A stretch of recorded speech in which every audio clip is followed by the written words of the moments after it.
Fear. False evidence appearing real.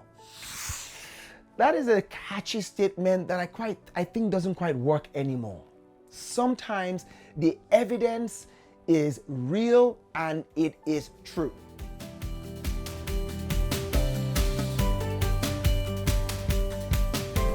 In this episode, we're going to be talking about feelings. An important question to consider is, are your feelings crippling you? We want to talk about how to push past your feelings. Feelings are neutral. They can be good and help us be our best self, or they can be bad and we are not our best selves, where we don't do the right things we know we should be doing. There's a story, a parable I love that helps explain this point. There was a very rich man and he was going away for some time. So he called 3 of his reports and he gave them money, bags of gold. To one, he gave 5 bags of gold. To the other, he gave 2 bags of gold. And to the other, he gave 1 bag of gold. The idea was, do something with it. When I come back, I will keep accounts with you. First and foremost, a side point.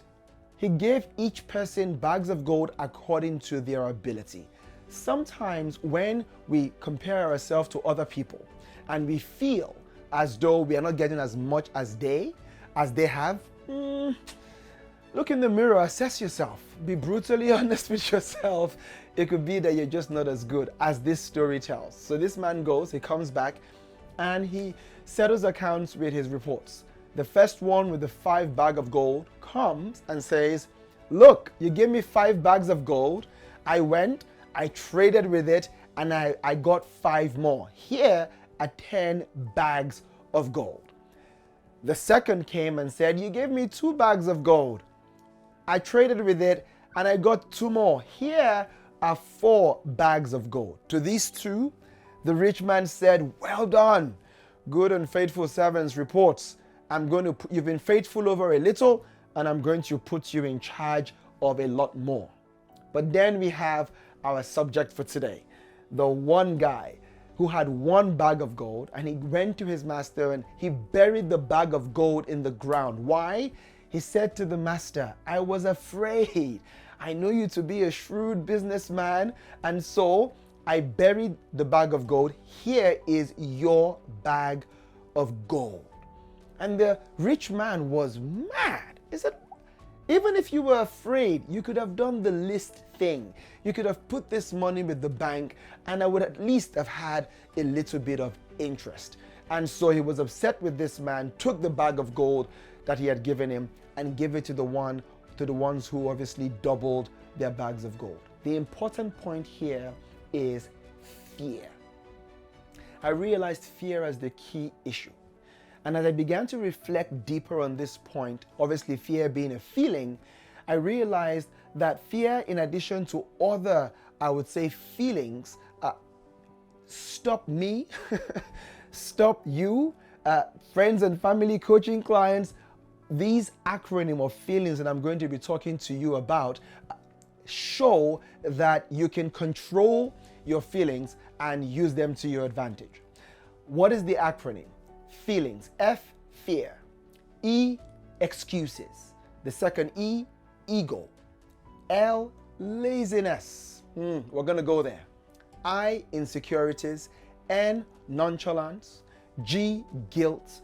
And S, selfishness. In this episode, I'm going to cover the first 4. Fear, excuses, ego, laziness. In the next episode, I'll take care of the rest. So let us start with fear. Fear.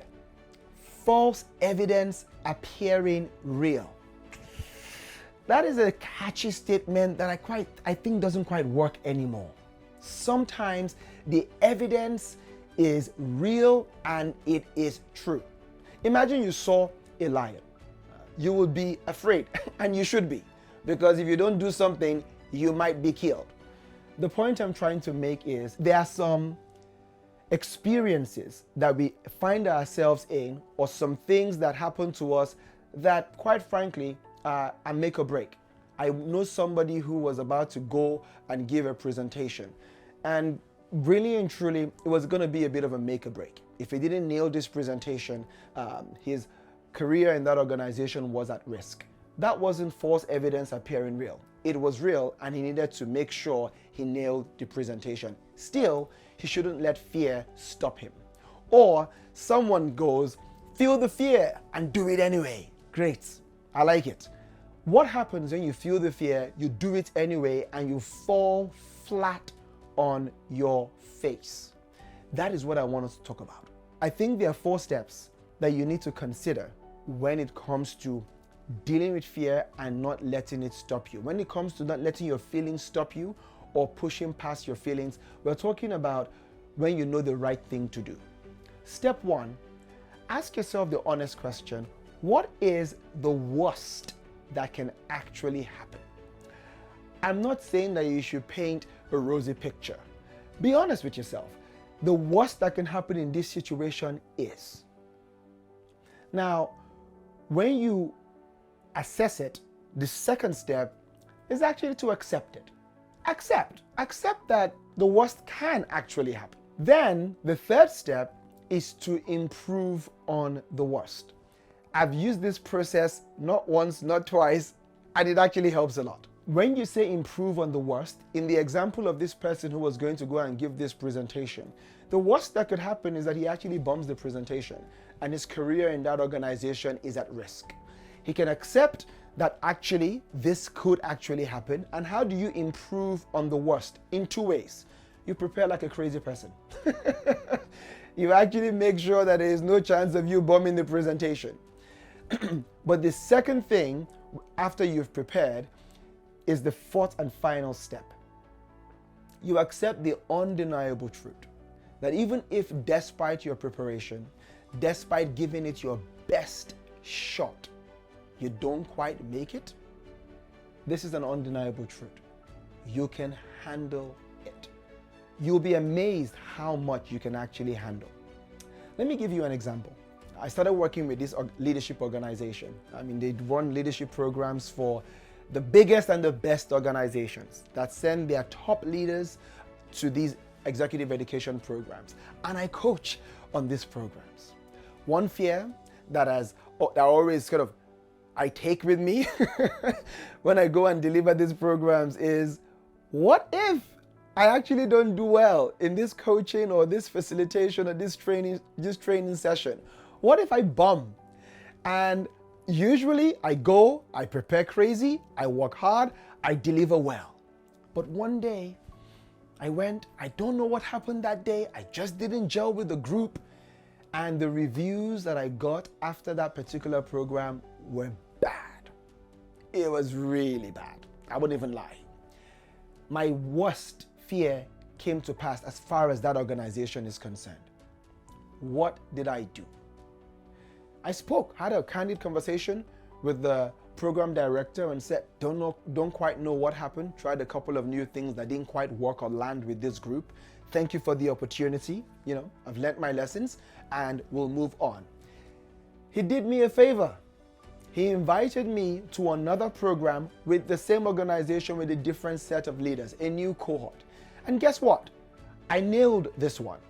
So my point being that failure, as I said in previous episodes, is an event. It's not a person. Let me give you an even worse fear that came to pass.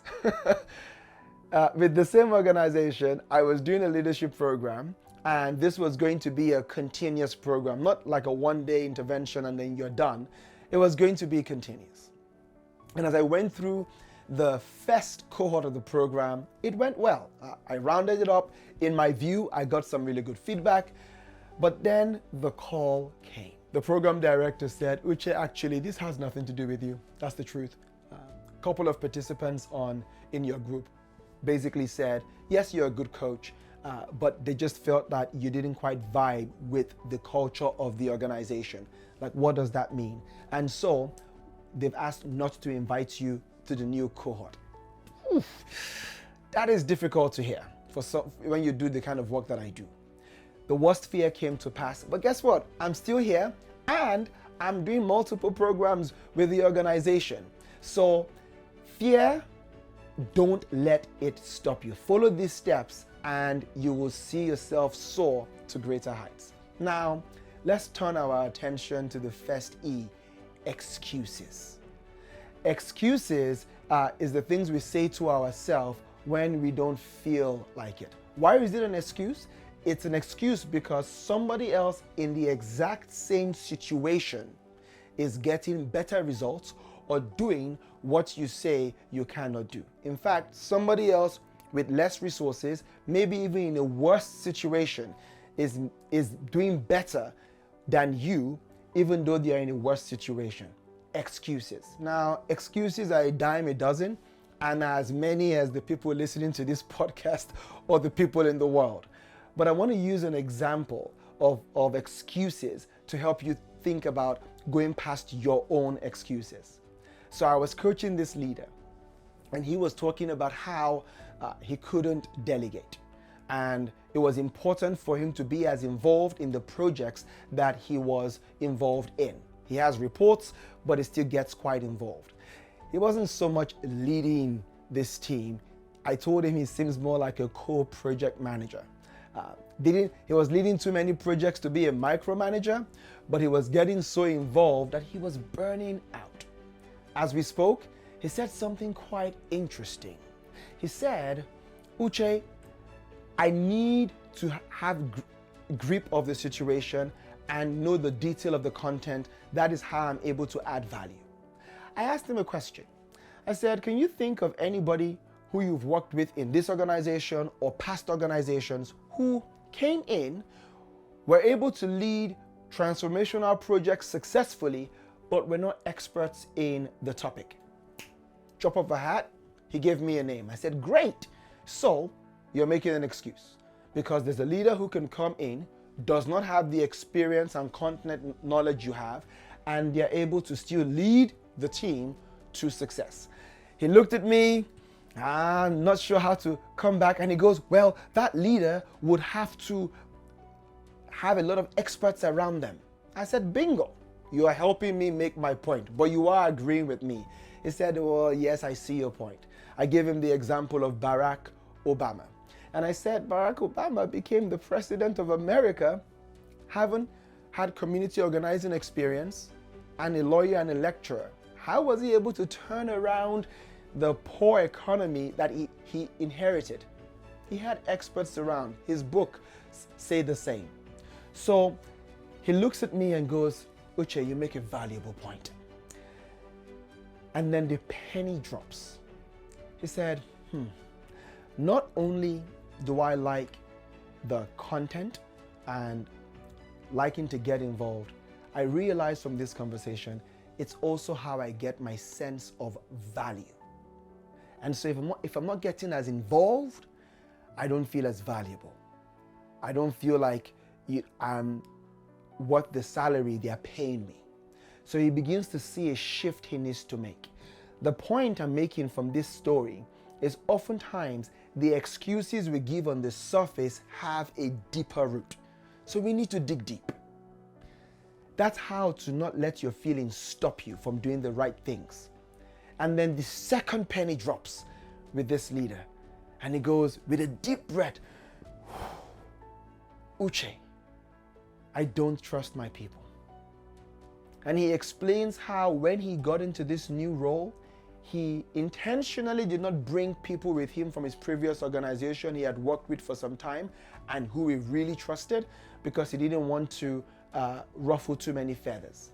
But he did say, I've been here a year and a half, and I realize I do need to make some changes and stop trying to please everybody. Wow! How do we go from I feel like I'm a subject matter expert to I get value from this and I don't trust my people and I'm going to make changes to the team and I'm going to make changes to how I lead? Dig deep with your excuses so that they don't hold you back. The second E is a big one. The second E is ego. I love the book Ego is the Enemy by Ryan Holiday. Read the book, and I'm not going to summarize the book here, but a key element that we get from that book is this. Your biggest enemy isn't your boss, isn't those external factors. Your biggest enemy is within you. Your biggest enemy is your ego. How does ego show up? In a multitude of ways. Ego is that inflated feeling of pride in your superiority compared to others. Ego prevents us from building good relationships. Let me give you an example. The other day, I went to go get a blood test. I went on a Wednesday, but the test I had booked was on a Thursday. I thought it was Wednesday. And when I got there, the receptionist said, "Sorry, you came a day early, you have to come back tomorrow." I'm like, "Come on, it's a blood test. It takes 2 minutes. Just do it, please." She said, "There's nothing I can do."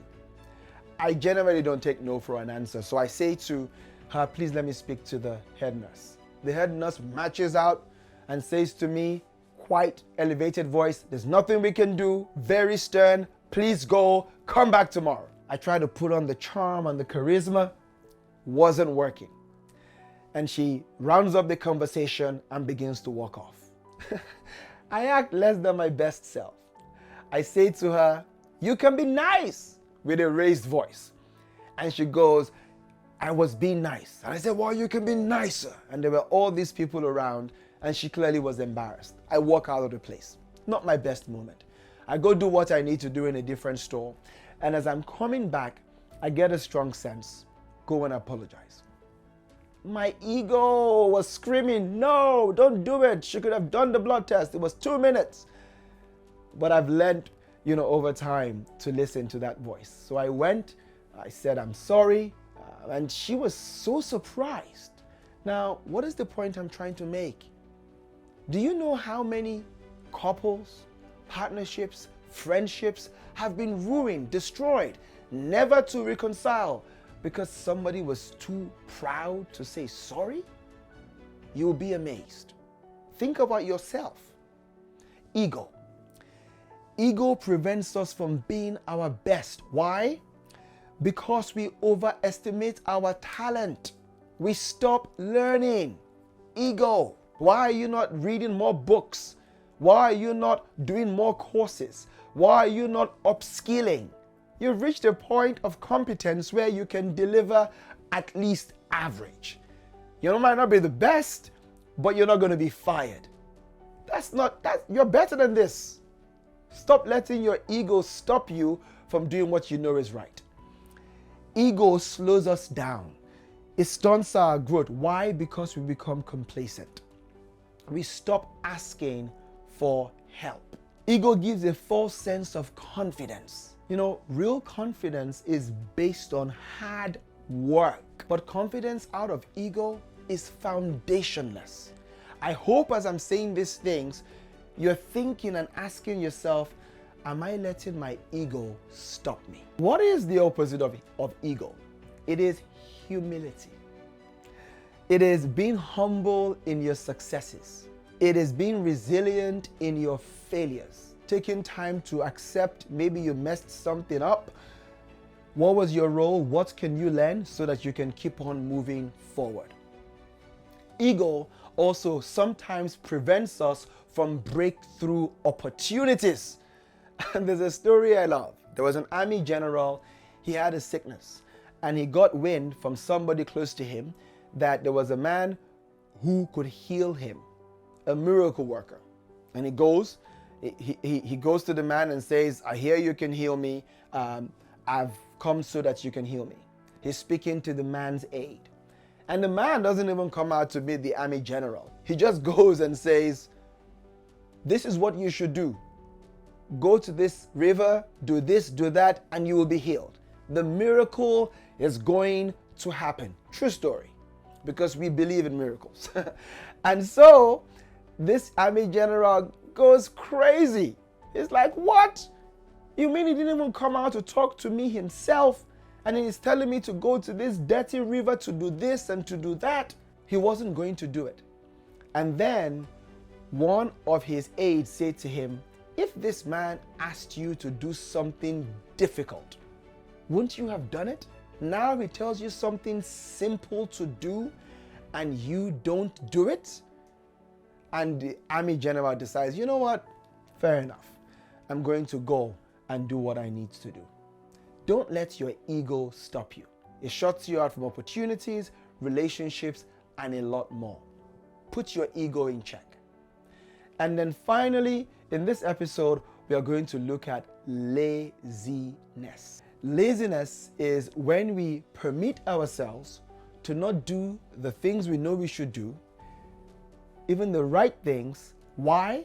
Because the consequences of not doing that little thing doesn't seem big, because it's just that one event that you're thinking about. I read a book years ago called The Slight Edge, and it breaks this point down very beautifully. It's written by Jeff Olson. I encourage you to read it. And he gives the analogy.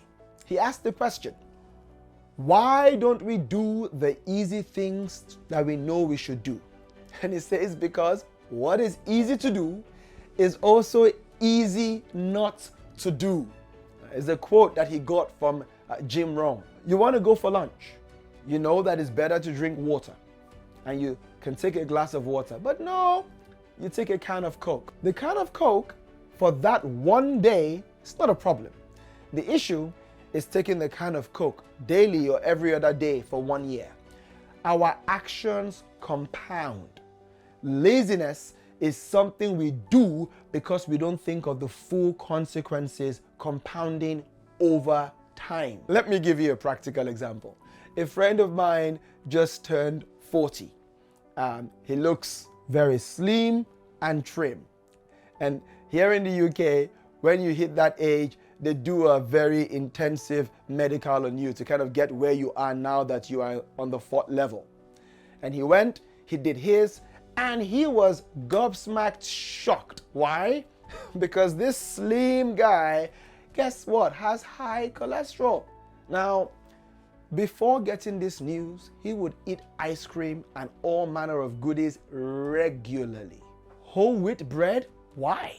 Let's have full white. Every other kind of healthy food he wasn't interested in, not really. But since he got this diagnosis of high cholesterol, my friend has changed overnight.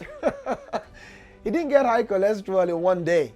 He got it over years of neglect and not doing what is right. This is just an example, and I want you to think about your life. Where are you being lazy? You might not be a lazy person, but you might be being lazy in a very important area of your life. It could be your marriage. It could be a relationship with a loved one that you need to pay attention to. It could be your health. It could be your finances, and you continually spend more than you earn. It's time to take a deep look at that situation in your life and stop being lazy about it, and stop letting not feeling like doing something stop you from doing what is right. So, in this episode, we've looked at the first 4 areas of feelings and how to push past them. Don't let fear, excuses, ego, or laziness stop you again. In the next episode, we're going to be looking at the next 4, and that is insecurities, nonchalance, guilt, and selfishness. If this podcast has been useful to you, please subscribe, like, comment, send in questions, and pay it forward. Share it with somebody else. Until the next episode, stay blessed.